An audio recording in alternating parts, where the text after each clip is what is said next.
सापुतारा घाटामध्ये 60 प्रवासी असलेल्या खासगी बसचा अपघात। बस अपघाताचा लाईव्ह व्हिडिओ समोर।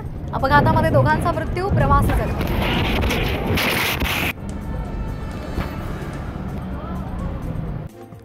मुसळधार पावसामुळे सिंधुदुर्गच्या फोंडा घाटात रस्त्यावर भला मोठा खड्डा। अवजड वाहनांना घाटातून वाहतूक करायला बंदी। नागपुरात भरधाव स्कूल बसच्या धडकेत सायकल स्वार वृद्धाचा मृत्यू। बस चालकाविरोधात गुन्हा दाखल, पुढचा तपास सुरू।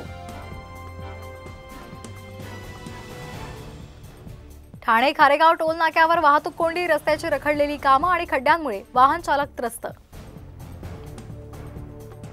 बीडच्या आष्टीमध्ये तात्पुरता उभारलेला पूल वाहून गेला। बीड अहमदनगर महामार्गावरची वाहतूक पूर्णपणे ठप्प। नाशिकमध्ये आठवड्याभरातच डेंग्यूचे 96 नवे रुग्ण। एकूण रुग्णसंख्या 365 वर। रुग्ण वाढल्यानंतर पालिकेची जनजागृती मोहीम। मुसळधार पावसाचा परीक्षांनाही फटका। मुंबई विद्यापीठाच्या आज होणाऱ्या सर्व परीक्षा पुढे ढकलल्या। लवकरच जाहीर करणार सुधारित तारखा। दक्षिण आफ्रिका आणि युगांडामधली एड्स बाबत महावैद्यकीय चाचणी यशस्वी।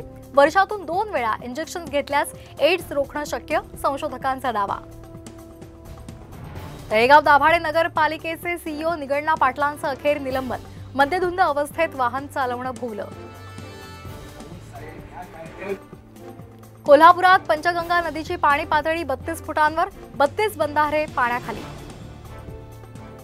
पावसामुळे कोकणातलं सौंदर्य बहरलं। कणकवली ते कोल्हापूर जिल्ह्याला जोडणारा गगनबावडा घाटातली ड्रोन दृश्य समोर।